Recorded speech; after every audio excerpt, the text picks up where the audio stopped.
সকাল সকাল এত সুপারি নিয়ে কি করবি? এগুলো সুপারি নয় গো, এগুলো ক্যাঁত পাকা, ক্যাঁত পাকা।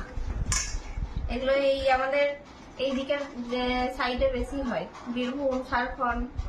যারা বীরভূম ঝাড়খণ্ড বাঁকুড়ার লোক তারা এই ক্যাঁত খুব ভালোবাসে। দেখতে সপেদার মতো, জানো তো, খেতেও সপেদার মতো, কিন্তু বাইরেটা সুপারির মতো। এই দেখো সপেদার মতনই, এই যে ক্যাঁত সপেদার মতনই বীজ, হেভি টেস্টি, টক মিষ্টি গুড়। হ্যাঁ, তুই যে Heavy টক করলি tasty। আমার টক। আমি যে কোনো খাবার খেয়েই টকটাক করি। তো এখন এই সকালবেলায় সাত সকালে এগুলো নিয়ে কেউ বসে?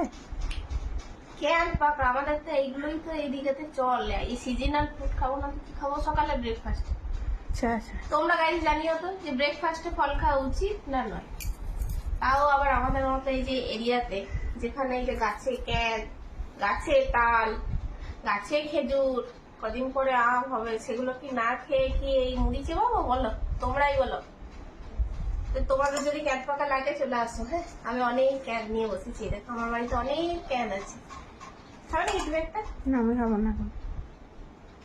আমি এমনি মিষ্টি খেতে পারি না।